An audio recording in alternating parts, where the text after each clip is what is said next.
Bonjour à tous, bienvenue à un nouvel épisode de podcast. Aujourd'hui, je suis avec Anthony. Comment on prononce ton nom de famille, Anthony? Lovison. Lovison, tu vois, j'étais Lovinson. Ouais, à l'américaine, mais finalement, non. Donc, merci de t'être déplacé. On a un épisode pour vous avec Anthony. C'est la première fois qu'on se voit, mais on s'écrit, puisque tu as une page aussi sur les finances, tu es musicien, puis tu vas nous parler de toi. En plus, l'épisode n'est pas préparé. D'habitude, j'ai toujours des questions, des séries de notes que je prépare. Okay. Là, j'ai dit, c'est quoi? On va y aller avec le flow. On va essayer ça pour l'un de mes premiers podcasts comme ça. Donc, peux-tu te présenter, Anthony, s'il te plaît? Je m'appelle Anthony, j'ai 37 ans maintenant. Je suis musicien, je suis employé de bureau et j'investis mon argent pour une liberté financière. 37 ans, parfait, comme moi. Puis, c'est quoi comme employé de bureau? Parce que tantôt, on parlait de marketing, vite, avant que tu arrives. Je suis producteur de contenu dans un hôpital ici à Montréal. Producteur de contenu? En fait, je conceptualise les concepts vidéo.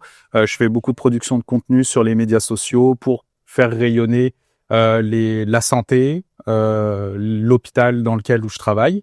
Et c'est ça, c'est super passionnant. J'en apprends tous les jours sur la santé, ouais.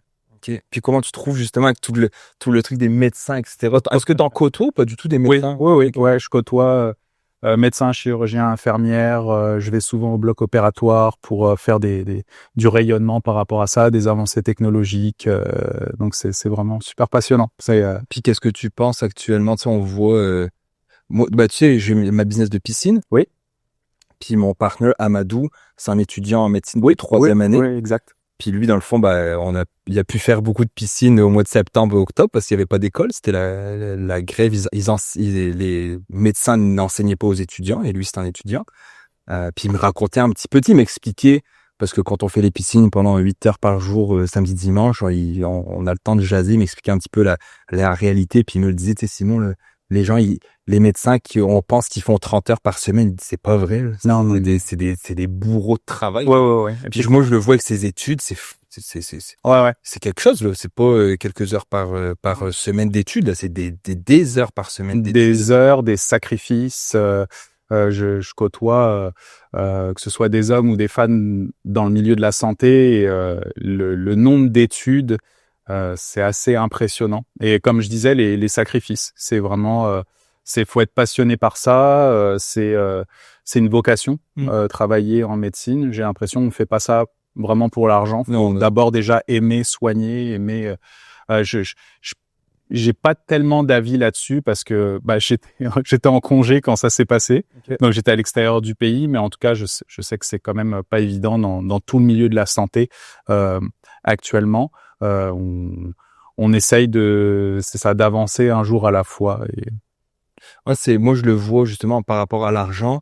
On voit de tout, puis c'est normal, c'est les réseaux sociaux, tu sais, des gens qui vont critiquer les médecins, des gens qui vont critiquer la loi qui s'en vient, ou en tout cas qui a été votée, je sais pas trop quoi, puis que même les gens à l'interne ne comprennent pas. Mais comme tu dis, il y a des gens qui font des émissions de radio, des émissions de télé, des acteurs, des chanteurs, je sais que t'es chanteur, on va en parler après, mais qui gagnent des milliers à ne pas sauver des vies. Puis t'as des mecs et des filles qui sauvent des vies, puis on est en train de critiquer leur salaire. Tu sais, on regardait les joueurs de hockey qui font des millions. Ils font des millions, on est là, les encourager au Centre Bell, acheter leur chandail, etc.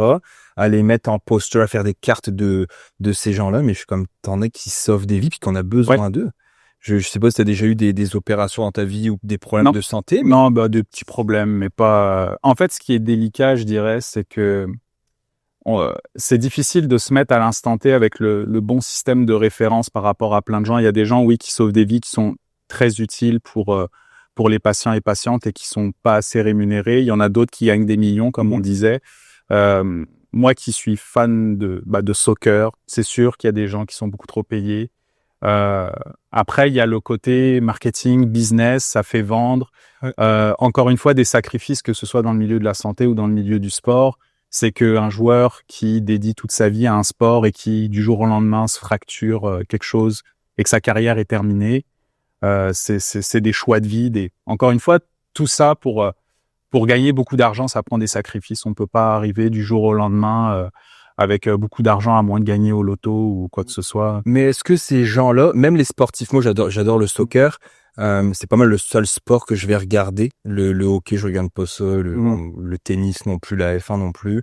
Le soccer, j'aime ça. Tu prends un Messi ou un Ronaldo ou un Zidane ou peu importe. Les mecs, quand ils sont là, il y a des retombées économiques énormes. Oui. S'ils sont payés ces dizaines de millions-là, c'est pas C'est qu'ils valent rien, quelque chose. qui valent Exact. quelque chose. Ouais. Après, est-ce que des gars comme Ronaldo ou Messi ou quoi, est-ce qu'ils sont encore motivés par l'argent? Moi, je ne pense pas. Non, je pense qu'ils pensent à leur après-carrière et je pense qu'ils sont dans une bulle que personne ne peut comprendre. On pourrait taper sur des joueurs, que ce soit des hommes ou des femmes, parce qu'ils ont mal joué, parce qu'ils sont mauvais, etc. Des fois, là, ça pourrait arriver, mais ils sont tellement dans une bulle où ça doit pas être évident d'être une star dans tous les domaines, que ce soit la musique, que ce soit le sport. Moi, j'aimerais pas être à leur place parce que on vit pas comme les autres, on peut pas sortir de chez soi sans se faire accoster, harceler pour avoir une photo ou quoi que ce soit, avoir des gardes du corps à tout va. Je pense que c'est une vie que il y a beaucoup de gens qui envient ces personnes-là, mais moi personnellement, je les envie pas parce que il y a un joueur du PSG, un Français, qui expliquait dans une entrevue que il se plaignait pas, mais il disait, tu sais, c'est pas facile d'être à notre niveau, entre guillemets. Il dit, oui, on a de l'argent. Oui, il disait, oui, on a de l'argent, mais on peut pas sortir quand on veut. c'est Mbappé, j'imagine. Non, c'était pas Mbappé. Okay. C'était pas Mbappé, je me souviens plus comment il s'appelle. C'était un grand mince, il est dans l'équipe de France. Il joue aussi au PSG, je crois. Mais en tout cas, il est dans l'équipe de France. Puis c'est ce qu'il disait, puis c'était comme... C'est vrai qu'il pouvait pas sortir, peut pas aller au resto, peut pas se dire, oh, tiens, je m'en vais me prendre on est dans la rue avec mon chien. C'est plus possible. Il parlait, tu sais, Elvis Presley à l'époque, même quand il disait qu'il y avait des relations intimes, il y avait un garde du corps qui était en arrière de sa porte au cas où. Non, mais t'imagines? Oui. C'est un truc. Tu vis pas la même vie que monsieur, madame, tout le monde. Là. Et Steve Jobs le disait. En fait, c'est sa dernière lettre qu'il a écrite avant de mourir, que, en fait, il dit l'argent, je me suis habitué. Ça fait très longtemps qu'il s'habitue à l'argent. C'est plus d'aller dans un resto que ça coûte, je sais pas, $500 l'assiette. Pour lui, c'est une habitude. C'est comme marcher ou un aveugle. Nous, on voit, c'est comme une habitude, mais un aveugle qui se met à voir, pour lui, c'est comme waouh. Mais à un moment donné, cette habitude reprend le dessus. C'est pour ça qu'on est chanceux quand même, si on reparle du milieu de la santé, de se dire des fois, quand on est malade à notre niveau, une bronchite ou quelque chose comme ça, le fait de respirer à nouveau, quand tu vas mieux, tu te dis, mon Dieu, c'est cette sensation-là que j'ai tous les jours. Et il y a des gens qui n'ont pas cette chance-là de pouvoir vivre correctement comme monsieur, madame, tout le monde. Et on est toujours en train de se plaindre, malheureusement, de notre état d'âme, alors qu'il y a des gens, c'est pire que ça. Et c'est toujours essayer de relativiser dans ce qu'on est et d'essayer de profiter un maximum de ce qu'on a, que ce soit au niveau de l'argent ou au niveau de sa santé, tout simplement. Puis là, toi, actuellement, t'es musicien. Donc, t'as une carrière on the side. Est-ce que tu te vois, est-ce que tu veux lancer un jour là-dedans ou c'est vraiment plus te dire, je veux un petit peu de tout? En fait, je l'ai fait à l'époque. En fait, j'ai quitté la France en 2012. Je suis parti en Australie en programme visa vacances-travail, en PVT. Okay. Et donc, j'avais acheté un van à l'époque et je jouais dans la rue pour financer mon voyage. Et ensuite, je suis allé en Nouvelle-Calédonie où là, j'ai fait ça professionnellement. Je faisais vraiment de la musique dans les bars. Je vivais très bien de ma musique. Ça se passait super bien, mais j'avais toujours un plan B à côté de travailler. J'ai toujours travaillé dans le milieu de l'éducation à l'époque. Et en fait, je faisais carrière. J'ai fait beaucoup de concerts. J'ai enregistré mon premier album là-bas, qui a été mixé et masterisé aux États-Unis. Et en fait, on m'a proposé de faire la première partie de Garou. Donc, c'est là où ça a vraiment je t'ai vu monté avec lui. Ouais. Donc, c'était en 2015, 10 ans déjà. Et je savais pas que j'allais arriver... C'était il y a 2-3 ans, je crois, 2015. Et je savais pas que j'allais arriver au Québec, justement, juste après. Donc là, j'avais joué devant 6000 personnes. J'ai vendu énormément d'albums sur place. Les gens me connaissaient parce que c'est un petit territoire. Donc, jouer dans les bars, c'était pas si difficile que ça parce que c'était porte à porte à chaque fois à côté de la plage. Et en fait, j'ai décidé de reprendre mes études parce qu'il y a un moment où on atteint un espèce de plafond de verre où je me disais, bon là, faut que si je voulais être prof à l'époque de communication, il fallait que je fasse une maîtrise. Donc, j'ai appliqué soit à l'île de la Réunion, soit à Montréal. Je me suis dit, Montréal, c'est un bon choix parce que c'est très artistique, etc. Je me suis retrouvé en 2015. Mais toujours dans la tête de me dire, bon, je fais de la musique, on verra ce qui se passe. et j'avais été approché pour faire les castings de The Voice et La Voix, donc que ce soit France et Québec. Finalement, ça a pas abouti, mais c'est pas grave parce que je continuais. Et pendant que je faisais ma maîtrise, je jouais dans le métro. Donc, je payais mes études en jouant dans le métro à Montréal. Et je m'étais toujours dit, je fais toujours ça à côté, mais toujours le plan A. J'ai toujours été je voulais pas prendre de risques parce que je savais que l'argent, c'était pas évident d'en avoir. Surtout quand on joue dans le métro, on sait que l'argent, c'est très, très, très difficile à avoir, etc. Attends, là, tu dis, tu jouais de la guitare dans le métro. Mm-hmm. Combien tu peux faire par jour, mettons, en jouant dans le métro? Ça variait vraiment. En fait, il y a comme des stratégies. C'est pour ça que j'ai essayé de faire ma maîtrise, mon mémoire de maîtrise sur le thème de la musique et les artistes et le public. Mais en gros, je pouvais avoir entre 0, parce que des fois, ça peut arriver dans une heure, t'as 0, mais des fois, ça peut aller jusqu'à 70, 80 pièces de l'heure. Mais c'est variable. Donc, ce qui est difficile, c'est de se dire, tu vas jouer, des fois, en plein hiver, j'allais au métro Jean Talon le matin, j'allais étudier après, je faisais mes cours du matin, je retournais jouer à Berry-UQAM sur l'heure du midi, je retournais à l'école. Après, le soir, je retournais jouer, donc ça faisait des grosses heures. Et on ne sait pas combien on va gagner, donc c'est comment tu vas essayer de te mettre le plus en valeur en fonction des heures, des endroits, des chansons que tu vas jouer. Donc des fois le matin, et à l'époque les gens donnaient des pièces, aujourd'hui il y a Oui, c'est ça. Oui, c'est ça. donc j'ai arrêté au bon moment finalement, parce que la vie a continué, parce que j'ai d'autres responsabilités, mais je continue à faire des contrats un peu partout.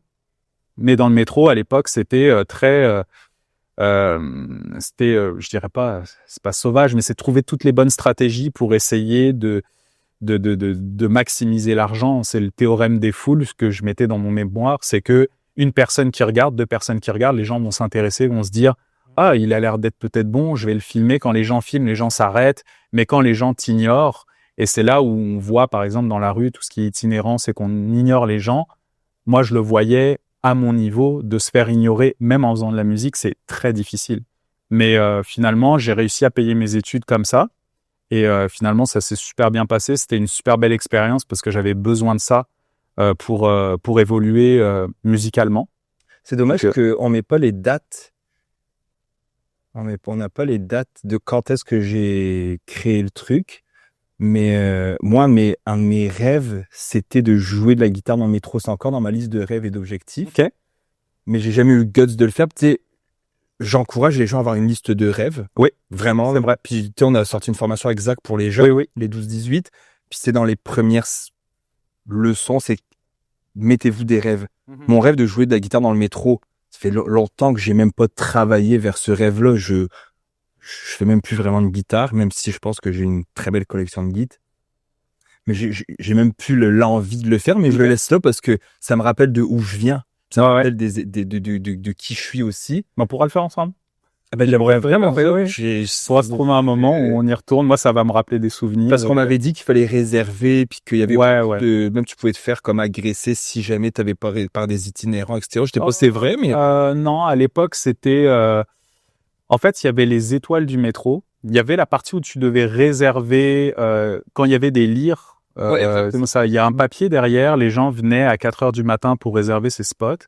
Et à l'époque, il y avait les auditions des étoiles du métro où là, c'était si tu étais sélectionné, tu pouvais réserver sur Internet. Et ça, c'était génial. Mais ça a été, il me semble, ça a été aboli cette chose-là quelques années plus tard. Donc c'est revenu sur des lyres, mais il y a beaucoup moins de personnes qui jouent dans le métro, peut-être parce que il y a plus de monnaie. Il y a plus de monnaie. J'avais des musiciens, même moi j'ai ça sur mes concerts, c'est le petit Square Reader pour payer par carte de crédit, ou sinon des QR codes avec sous système de dons, etc. Mais ça crée de la friction. Ah oui. Ouais, c'est que le fait de je sors ma pièce, j'ai les poches, je continue à marcher, ça m'a pris 8 secondes maximum. Ouais. Sortir la carte, c'est vraiment un acte. Est-ce que je vais me faire frauder ma carte? Ouais, exact. Tout ça aussi, là. Et c'était le côté, je sais que j'ai gardé contact avec plusieurs personnes quand je jouais dans le métro, notamment, je sais pas si la personne regarde le podcast, mais c'était une petite fille de 3-4 ans à l'époque. Tous les matins, quand je jouais, elle venait poser sa petite pièce, la petite Kira. Aujourd'hui, elle fait de la musique au conservatoire et comme elle était vraiment passionnée de musique et de voir son évolution, je connais encore les parents, etc. Je trouve ça, tu fais tellement de belles rencontres dans le métro, des opportunités que tu penserais pas avoir. Parce que c'est ce que j'aime d'enseigner. C'est pour ça que ma business s'appelle Héritage, c'est l'héritage. Moi, je donnais des cours de guitare quand j'étais plus jeune. donc en 2007-2008. Puis il y avait un jeune qui est venu, s'appelait Johan Maudrin. Puis son père m'avait approché, donné des cours, puis j'avais donné un petit peu de cours, pas longtemps, quelques mois peut-être. Et puis après lui, moi j'avais arrêté de donner des cours. Je me suis concentré dans le karaté à l'époque. Puis lui a continué avec un autre gars qui s'appelait Dale. Puis après il a continué avec Jimmy Lahaye c'est le guitariste à Lara Fabian. Ok. Donc moi c'était mon prof de guitare, Jimmy. Jimmy c'est juste ça, juste par rapport à comment il joue. Là. Genre c'est comme il a gagné quand c'était à l'université en musique, il avait gagné le premier prix du concours de je sais pas trop quoi. Mais en tout cas c'est juste insane comment il joue. Il est dégueulasse. Comme je lui dis, tu sais quand je le voyais, c'est comme que. Et encore une fois, c'est les sacrifices qu'on parlait. C'est le nombre d'heures qu'il a dépassé. Oui. Et il y en a un parmi. C'est comme gagner. On parlait du soccer, mais ça peut être tous les prix. Un ballon d'or, c'est un joueur sur une Ligue des Champions, c'est une équipe sur. Et les étoiles sont alignées. Il y a le Regarde Ronaldo qui a pas gagné de Coupe du Monde. Alors que tu te dis, mais le gars, puis le gamin Johan, après ça, il a pris des cours de Jimmy Lahaye, etc. Puis il est rendu maintenant guitariste pro. Il a étudié en musique, etc. Puis je me disais, c'est fou quand même juste une petite graine de se dire, il prend des cours. Même chose avec les arts martiaux. Il y a plein de jeunes que, tu sais, ça fait depuis que j'ai 18 ans que j'enseigne. Il y a plein de jeunes qui se sont rendus loin dans les arts martiaux. Les finances, c'est pareil. Ça fait quand même plusieurs années maintenant que j'enseigne les finances. Moi, quand je reçois des messages, ça peut paraître cheesy de dire ça, mais quand je reçois des messages sur Messenger, Instagram ou de dire Simon, il y a eu dernièrement, je l'avais screenshot, je l'avais publié, j'enlève le nom, qui est rendu, je pense, 800 et quelques mille de valeur nette, où il a commencé, puis où il vient de passer son premier 100 000, où il a commencé à investir, tu sais, je me dis, t'imagines, c'est parce que je me suis dit, je vais me mettre out there sur les réseaux, puis je vais enseigner. Parce qu'il y a beaucoup de négativité. Mon amie Karine, elle m'écrit avant-hier, elle dit, my God, je viens de voir ton reel, les commentaires haineux, c'est un truc de fou. Je suis comme, Et en face, les gens diraient pas la même chose. Mais tu sais, pour ce que tu dis, c'est super intéressant, c'est que un message, une phrase peut changer toute la destinée de quelqu'un. À l'école, on l'a vécu, hein. Moi, je sais que j'étais pas bon en maths. J'ai des profs qui me disaient, t'es pas bon en maths, mais en communication, par exemple. J'avais un professeur, il regardera pas sûrement cette vidéo parce qu'il est en France, Monsieur Madi, pas dire, mais il m'a dit, vrai. Et ce professeur-là, pour moi, ça a été toute une référence en matière de communication et c'est ce qui m'a poussé à faire de la communication aujourd'hui. C'est une personne va changer littéralement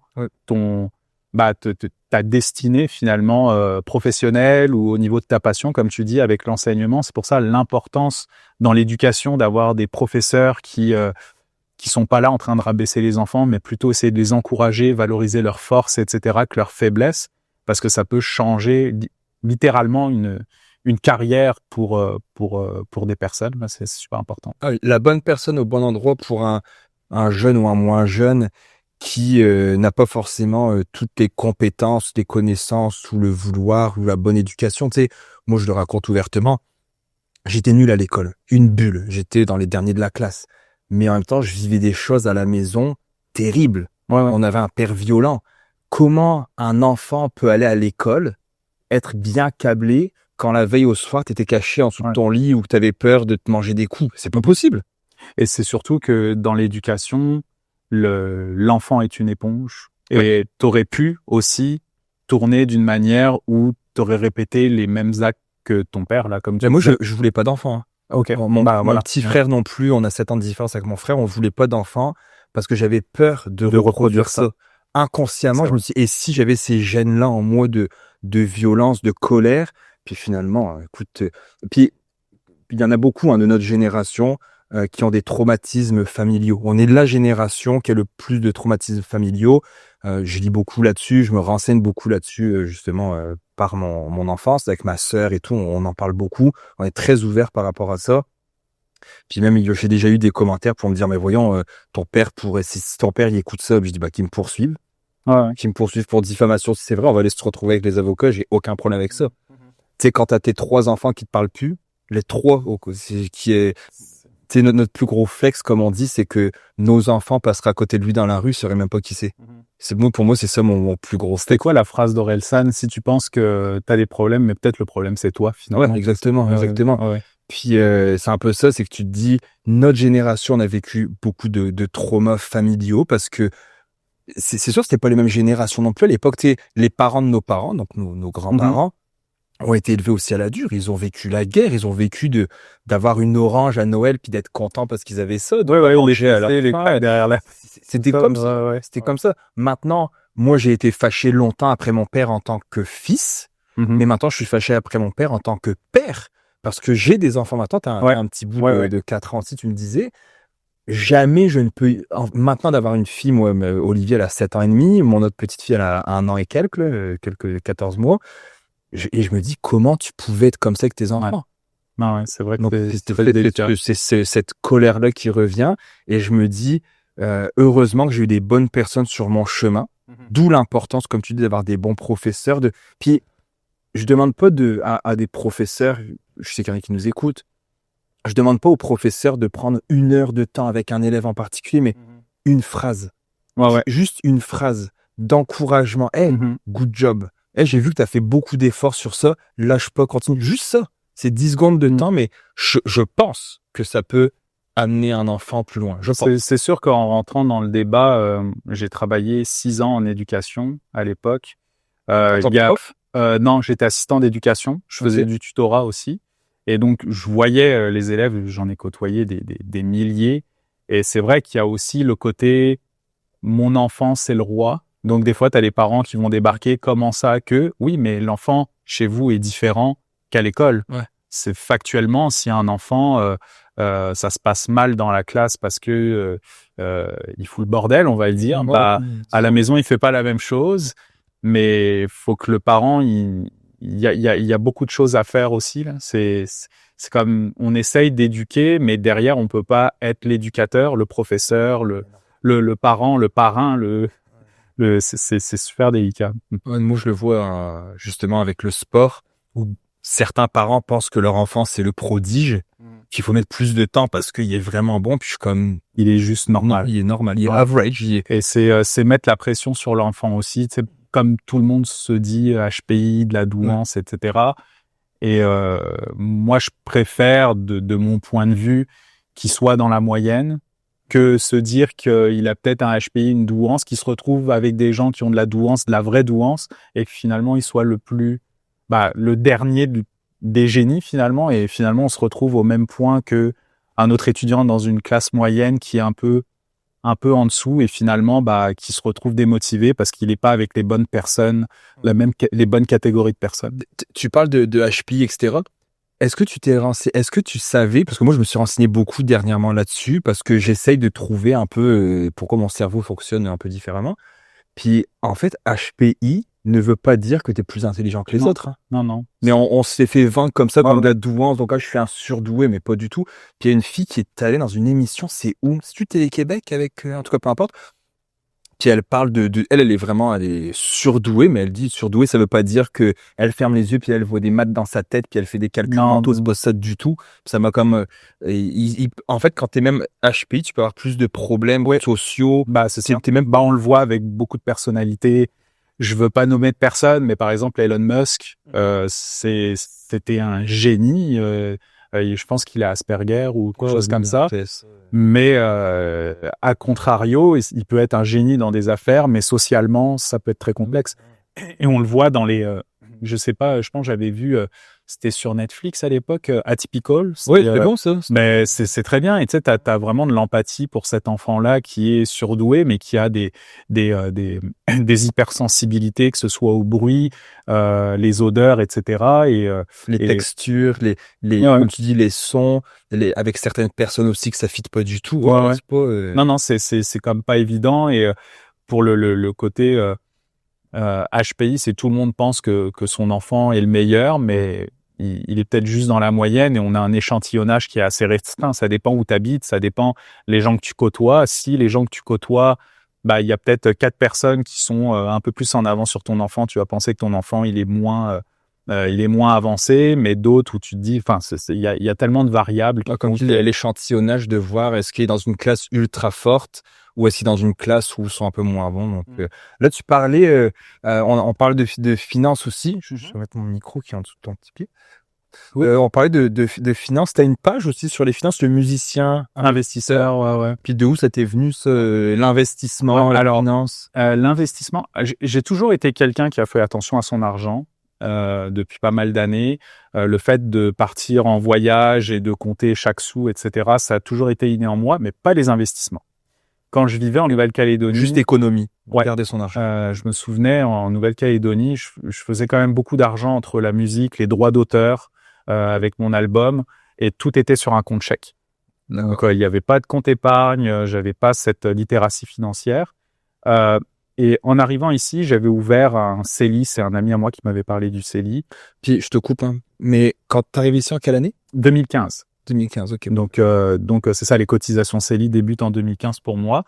Et l'argent que j'avais épargné de Nouvelle-Calédonie, pour pas toucher à ce fonds-là, je l'avais mis dans un CELI, dans une institution financière que tout le monde connaît. Je savais même pas comment ça fonctionnait. Je l'ai juste laissé là pas longtemps, parce que après, bon, il y a eu l'achat de la maison, etc.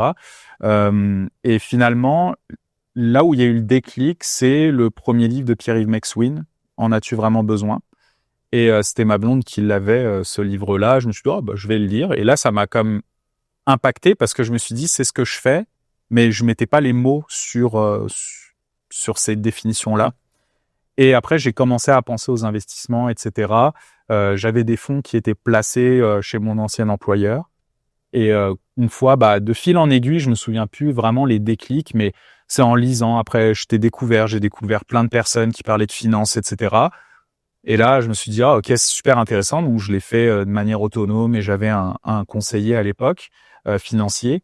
Et la page, en fait, c'est parce que je parlais toujours aux personnes de ma famille, mes neveux. C'est le temps d'investir. Vous êtes jeune, vous avez eu des difficultés dans la famille à l'époque. Là, c'est le temps vous pouvez vous reprendre en main avec peu d'argent, avec le temps, ça va grossir, etc. Des sommes $1 parce que 10 pièces par mois au début pour commencer, tu le vois pas effectivement. Il y a des gens, ils vont fumer, etc. Peu importe. Et je parlais dans le vent. Donc c'était ça. Donc là, je me suis dit, ok, bon là, je vais faire un blog. Donc j'avais commencé à écrire. Et là, il y avait de la friction avec gérer un site internet, même si je travaille dans ce domaine-là. C'était toujours penser à écrire, penser au SEO, donc le Search Engine Optimization, le référencement organique de ce que tu vas écrire, tout était calculé. Et finalement, je me suis dit, vu que j'aime bien faire de la vidéo, je fais de la musique, j'ai les compétences pour le montage, je vais commencer à faire des vidéos. À la base, c'était destiné pour eux, finalement. Je me suis dit, je vais en parler à personne, je vais juste le pousser sur les médias sociaux. Comme je te disais, c'est parce que je veux pas mettre ça sur ma page perso parce qu'il y a des gens qui vont être soit curieux, soit jaloux, soit ils vont regarder, ils vont se dire, je vais le soutenir, je vais juste m'abonner, mais finalement, ils regardent pas tes vidéos. Donc, c'est super important pour tes données organiques de YouTube. Et donc, c'est là que ça a démarré.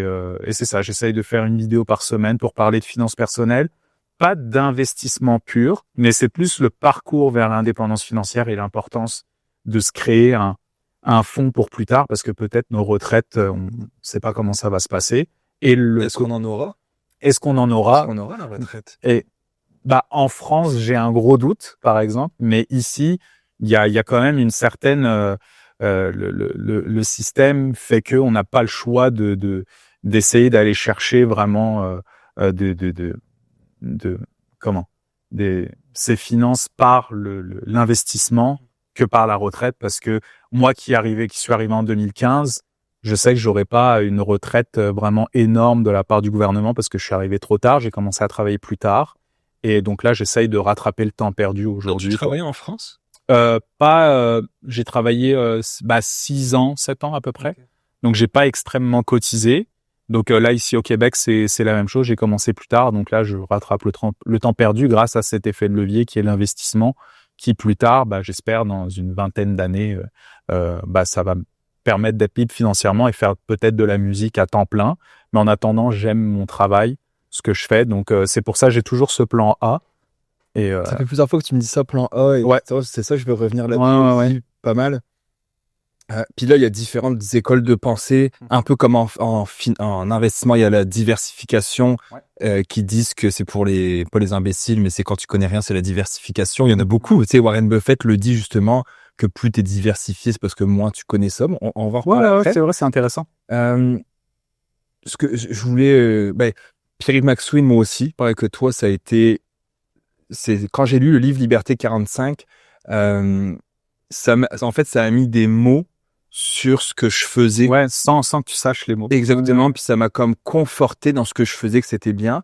Et en parallèle, j'avais lu Père riche, Père pauvre de Robert Kiyosaki, qui t'explique aussi, fiscalement parlant, quand t'es salarié, quand t'es salarié, ce qui explique, c'est que tu payes tes impôts, puis ce qui te reste, tu le dépenses.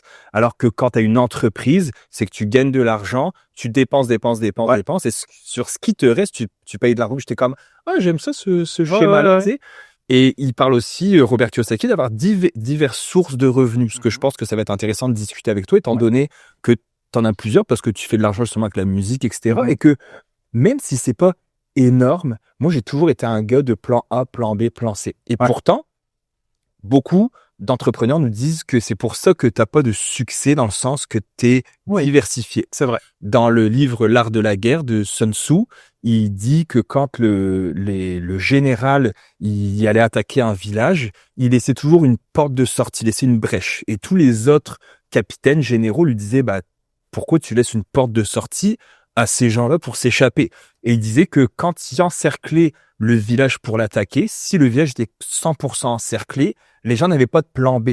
Donc, les gens qui allaient se faire assiéger n'avaient pas de plan B, donc ils allaient se battre avec l'énergie du désespoir. Ils allaient tout donner jusqu'à leur vie. Ils savaient qu'ils allaient mourir, donc ils allaient essayer de tuer le plus possible de soldats. Alors que quand ils laissaient une brèche, une petite porte de sortie, eh bien là, les gens se disaient, oui, je vais me battre contre lui, mais en même temps, je pourrais aussi peut-être m'échapper. Donc, le fait de laisser un genre dans la tête d'issue, plan B, eh bien là, les gens ne se battaient plus avec l'énergie du désespoir. Par contre, je sais pas pour toi, mais moi, mon but, ce n'est pas d'être multimillionnaire. Oui, multimillionnaire, je vais l'être par la force des choses, c'est une évidence, à moins que je meure demain ou dans quelques temps. Mais je vais être multimillionnaire, c'est normal. C'est une question de temps que je le devienne, avec déjà tout ce que j'ai placé, etc., puis qu'on continue à placer. Par contre, j'ai fait des choix et je l'ai dit très ouvertement, je pourrais faire beaucoup plus d'argent que je fais actuellement. Je le disais à ma blonde, je pourrais, faire, comme par exemple, on parlait de piscine. J'ai décidé de faire des piscines samedi, dimanche. Puis avec Amadou, j'ai dit, écoute, moi, ça va être 6 par jour maximum. Je pourrais en faire 10. C'est très payant de faire des piscines. Donc, cet argent-là, tu le raques. Puis en plus, une fois que tu as découvert l'investissement, moi, de faire 1500, de placer 1500 versus de garder 1500 sur mon matelas, je sais comment faire fructifier cet argent-là. Pareil avec le gym, je suis propriétaire maintenant de Patriot Jiu-Jitsu à Varennes. Je pourrais faire beaucoup plus d'argent, ouvrir plus d'heures de cours, mais ça m'impliquerait que je devrais aller donner des cours les soirs. Je veux pas donner des cours des soirs. Je peux ouvrir des cours les week-ends. Je veux pas donner des cours les week-ends. Je veux être tranquille avec ma famille. Et je suis arrivé à un point où c'est justement Cyril Hanouna en France qui parlait de ça sur sa nouvelle émission. Des gens que t'aies 1 milliard ou 10 milliards ou 20 milliards, il disait ça change. C'est la taille de ton bateau qui va changer. Puis moi, je suis plus là non plus. Puis je voulais voir avec. Puis par contre, j'aime avoir différentes sources de revenus. J'aurais pu me lancer all-in dans le gym. J'aurais pu me lancer all-in dans héritage ou à l'époque dans Libre. Je l'ai pas fait. J'ai toujours décidé d'avoir plusieurs choses parce que c'est moi. J'aime bâtir des choses et je m'ennuie rapidement. Donc, je veux garder plein que tu te portes comme ça. Donc, oui, je serai jamais multimillionnaire à vendre une business, mais c'est pas ça que je veux. Je finis avec ça. Je te laisse y aller après. Piscine éclat. Je parlais avec quelqu'un et il me disait, ça te tente pas d'acheter un local, d'avoir des employés, d'ouvrir une boutique? J'étais comme, non. Je pourrais faire beaucoup plus d'argent. Et j'ai les capacités pour gérer du monde, gérer du personnel, je l'ai fait. Avoir des boutiques, j'en ai eu. Donc, je pourrais le faire. Mais ça me tente pas. Non, je suis d'accord avec toi. Et en fait, ça dépend tellement des façons de penser, je dirais, que quelqu'un qui a ces ambitions-là, et on va revenir aux multimillionnaires, multimilliardaires, c'est une personne parmi tant d'autres qui a fait ces choix-là, ces sacrifices, etc., qui va dealer toute sa vie avec ça, finalement. Est-ce qu'on a réellement besoin de ça? Non. Avoir 1 million de plus quand on sait comment en gagner, quand on sait comment le dépenser, bah je trouve que passer du temps en famille, passer du temps à faire des choses qu'on aime et pas trop se prendre la tête, c'est bien. Travailler intelligemment, c'est mieux. Donc on parle des investissements, c'est la même chose, hein, t'en as parlé. J'en parle aussi, c'est quand tu vois, bon, il y a eu les tarifs de Trump, quand c'était au plus bas, bah la remontée a fait que je regarde mon portefeuille, je me suis dit j'ai fait quasiment mon salaire annuel en 6 mois. C'est fou, hein. Mais c'est là que je me dis, là, j'ai commencé à investir en 2021. Qu'est-ce que c'est dans 10, 15 ans de voir un portefeuille comme ça?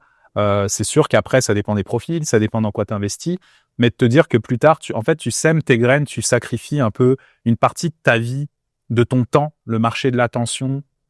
Dès que tu fais ça le plus jeune, après, plus tard, t'as pas besoin de travailler aussi dur que dans une époque pas très lointaine, nos parents qui disaient, si tu veux gagner de l'argent, faut travailler dur.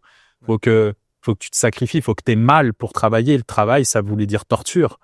Donc aujourd'hui, on se dit, est-ce qu'on peut travailler plus intelligemment, de faire travailler son argent plutôt que travailler plus fort? Et les différentes sources de revenus, pour moi, c'est important, c'est parce que quand j'ai commencé à investir vraiment encore plus fort, c'est parce que j'ai subi des abolitions de postes. Donc du jour au lendemain, on me dit, voilà, restructuration, merci, bonsoir, on te donne ton petit chèque et c'est terminé pour toi. Là, je me suis dit, plus jamais je veux revivre ça. Cette anxiété-là, finalement, en 3 semaines, j'ai retrouvé un travail. Ça a été très rapide parce qu'avec une maîtrise, des compétences, un CV, c'est relativement, pour moi, ça a été simple de retrouver un travail. Mais cette anxiété-là de me dire, du jour au lendemain, t'as plus rien. Là, au moins, je sais que j'ai la musique, où je sais que si je pousse un peu plus, je pourrais vivre entièrement de ma musique.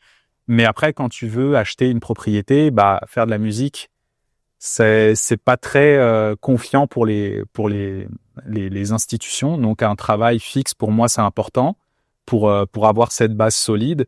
Et après, plus tard, si ça se passe bien, parce qu'on ne sait pas, hein, dans 2 ans, je ne peux plus aimer mon travail, dans 10 ans, je peux faire un burn-out, on ne sait pas ce qui peut se passer, mais je préfère rester à l'évidence de me dire, on ne sait jamais ce qui peut arriver demain. Donc, avoir plusieurs sources de revenus. Les droits d'auteur, c'est plus énormément une grosse source de revenus, mais des dividendes, la musique, être employé de bureau, je trouve que c'est quand même un bon complément. Il y a des gens qui investissent dans la pierre. Pendant un moment, j'avais investi sur une plateforme qui s'appelait Realty, en fait, où tu pouvais acheter des fractions de maison comme Brix en France, par exemple. Ouais. Et ça n'existe pas ici, Brix. J'avais écouté le podcast. Est-ce que tu écoutes le podcast Sans Permission? Oui, ça me parle. C'est avec Yomi. Oui, Yomi et il y a Antoine Blanco puis Oussama Hamar. Ouais, c'est ça. Ouais, j'avais écouté ça parce que pour moi, c'est ça. Il y a beaucoup de gens qui vont les critiquer, qui vont critiquer tous les influenceurs qui existent, mais je trouve que c'est bien d'aller écouter quand même parce qu'il y a toujours des choses à récupérer. Ils ont eu des gros invités. Là, oui. C'est comme il y en a, ils disent c'est un escroc parce que peut-être qu'il gagne pas. Mais moi, je vais aller chercher. J'ai écouté tellement de personnes dans ce milieu-là. Mais attends, tu sais, Oussama Hamar, tout le monde le traite de mytho. Ouais, avec comment ça s'appelait sa business qu'il y avait. Ouais, au tout début, tu sais, l'incubateur de start-up. Ouais. C'était Factory, The New Family. Oui, ouais. J'ai plus le nom, mais bref, oui, il y avait des sujets comme ça. Lui, en fait, tu sais, à un moment donné, il raconte qu'il a fait un trip à 4 avec Drake, une mannequin. Oui. Mais quand tu écoutes le podcast, en fait, il dit, je vais vous raconter une histoire qui est fausse. Et après, il dit qu'il est allé avec le chef des Yakuza au Japon. Oui. Et il dit c'est faux parce que les gens, en fait, ils vont partager, lui, son contenu est monétisé. Donc, il dit, plus je suis vu, c'est une stratégie. Il dit dans le podcast que c'est une connerie. Avant de le dire. Mais les gens vont récupérer. Et en fait, il veut prouver que les gens sont cons, que les gens n'écoutent pas l'entièreté des trucs et que les gens font juste juger. Puis donc, il dit, OK, je vais dire, ils essaient d'inventer la plus grosse histoire fake qu'ils peuvent. Puis ils coupent, puis ils le mettent sur les réseaux. Puis là, les gens disent, c'est un mytho. Mais oui, c'est un mytho. Et évidemment, c'est un mytho. C'est fait exprès pour dire le plus gros mytho que tu pourrais trouver. Il y a quelque chose qui s'est passé récemment. Vous allez penser que je suis fan d'Orelsan, mais c'est parce que là, il a sorti un nouvel album. J'aime bien Orelsan, etc. Et il y a une chanson où il va tacler la famille Mbappé. Oui. Et donc, c'est ça. Mbappé a répondu. Mais sauf que la chanson d'Orelsan, c'est sa petite voix dans sa tête. Tu sais, la voix méchante que tu as dans ta tête qui va un peu insulter tout le monde, etc. C'est sa voix qui parle. C'est pas lui qui tacle directement. Et personne n'a compris ce sens-là de la chanson. Donc après, il a tweeté, Orelsan, merci Mbappé pour la com que tu m'as faite par rapport à ce truc-là que tu n'as même pas écouté finalement. Parce que ça devait être son community manager qui a dû aller écouter et répondre directement pour essayer de se baquer. Bah là, finalement, c'était de la com gratuite. Donc là où ça m'a marre, c'est exactement la même chose. C'est essayer de trouver la viralité d'un propos qui est pas forcément vrai. Les gens vont couper de la 1 minute 15 à la 3 minutes 30 en occultant tout ce qui s'est passé avant, après. Et c'est ce qu'on voit aussi dans toutes les vidéos virales, des vidéos à problème qu'on peut voir sur les médias sociaux. C'est que les gens disent « Ah, il s'est passé ça », ils pointent du doigt, mais tu sais pas ce qui s'est passé avant, tu sais pas ce qui s'est passé après. Et on va rester sur le message qui est positif ou négatif d'une vidéo, alors qu'on n'a pas tout son contexte dans son ensemble qui fait que ça peut créer une certaine viralité. Moi, j'ai souvent quand je mets des vidéos, on parle d'un sujet en particulier. Ah, mais c'est important que tu dises ça aussi. Ouais, mais c'est parce que si je mets un clip de 8 minutes, les gens je peux pas. Puis si les gens ils voient 8 minutes, ils l'écouteront pas. Ah ouais. Si tu mets un clip de... Tu sais, ça fait depuis... En 2006, j'avais une chaîne de guitare à l'époque. Okay. Ça s'appelait Simon Strat, parce que j'aime les Strat. Ouais. C'était ma page YouTube. J'ai commencé en 2006-2007 à faire des vidéos, des leçons de guitare, etc. Donc ça fait longtemps quand même que je fais du contenu. Ça fait 20 ans maintenant. On rajeunit pas. Et évidemment, plus ta vidéo est longue, tu vois le watch time, la durée, tu vois que ça descend. Et là, après, avec les podcasts, avec Lib, on était dans les premiers à faire des podcasts à l'époque, vraiment ici au Québec, au niveau finance, en 2021. Septembre 2021 que j'ai commencé. Ben, on mettait des clips de 1 minute et demie, 2 minutes. Puis après, plus je coupais les clips plus courts, de 30 secondes à 1 minute, plus j'avais de vues. Ouais. Et évidemment, je peux pas tout dire. Puis là, t'en as toujours souvent c'est des conseillers en sécurité financière qui vont commenter. Ah, mais t'as oublié de dire ça. Ouais. Non, j'ai pas oublié, c'est un clip. Puis si quelqu'un, ouais, mais c'est important de le dire. Ouais, parfait. Mais si, mettons, je mets toute l'information dedans, les gens de une vont pas l'écouter. Puis qui, de toute façon, va regarder un clip de 30 secondes, puis juste avec ce petit clip, de dire, hey, tu sais quoi, moi, je vais devenir millionnaire. Et je trouve que là-dessus, c'est là où c'est un peu un monde, j'aime pas dire ces propos-là, mais pas un monde de rapaces, mais tu vois, d'aller pointer du doigt, par exemple, un professionnel qui va aller pointer du doigt ton contenu parce que tu as oublié ça, pourquoi pas plutôt encourager de se dire que bah ce que tu as fait, c'est bien, parce qu'on travaille tous pour la même chose, c'est pour dans la santé, c'est pour le patient, mais là, c'est pour des personnes qui ont besoin de littératie financière.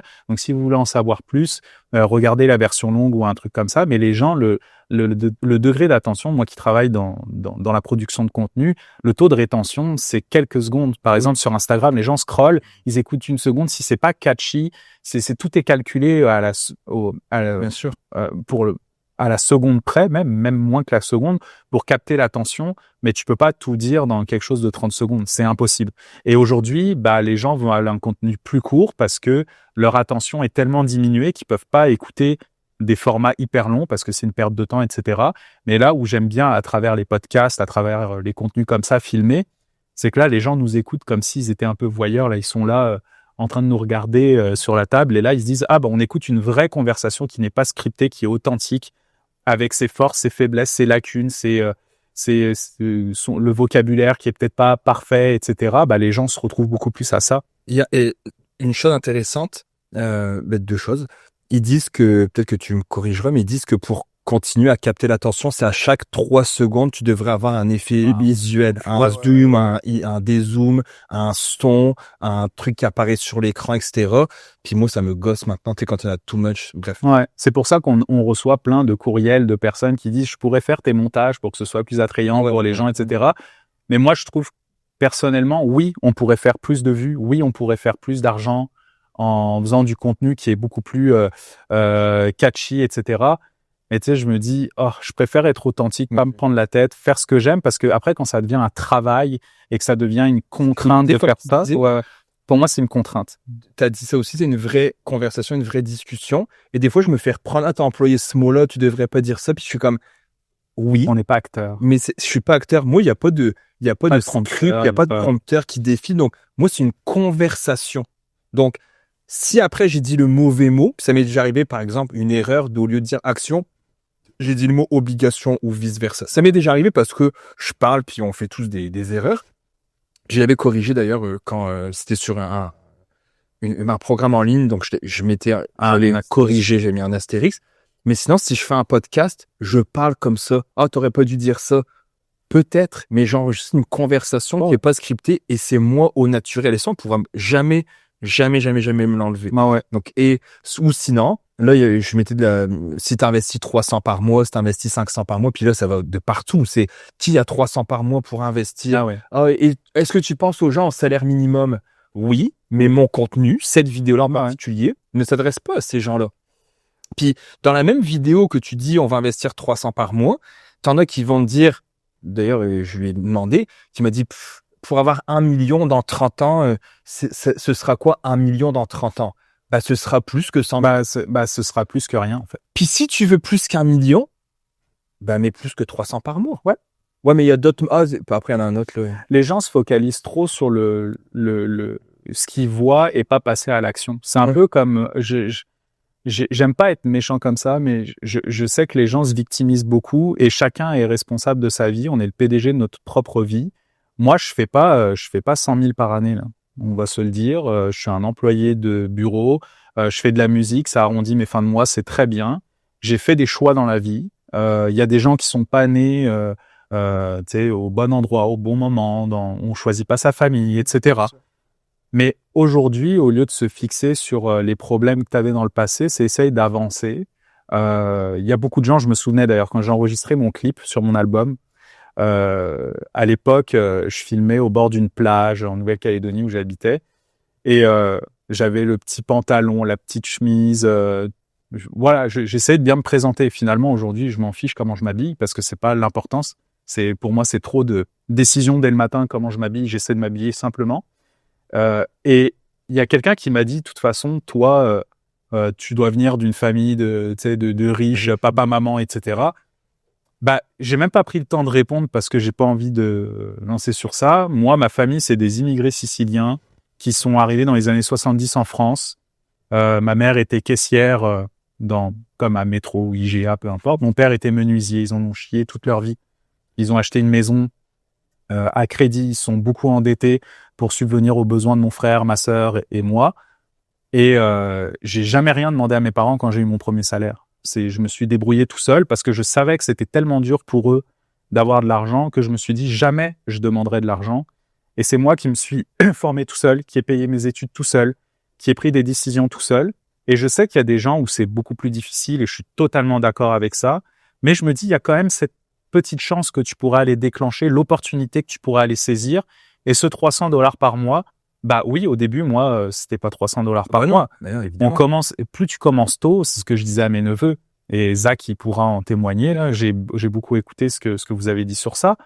Ton premier salaire, au lieu de t'acheter la PS5 avec des jeux, bah, au pire, je sais pas, achète une d'occasion et la différence, tu l'investis, dans une action qui te plairait, que tu utilises ou un FNB, peu importe, juste pour commencer à prendre l'habitude d'épargner automatiquement ton salaire dès qu'il arrive, plutôt que de te dire je vais payer mes factures et je vais payer à la fin. Oui, tout est difficile aujourd'hui, mais les décisions que tu prends il y a 10 ans, ça a un gros impact aujourd'hui.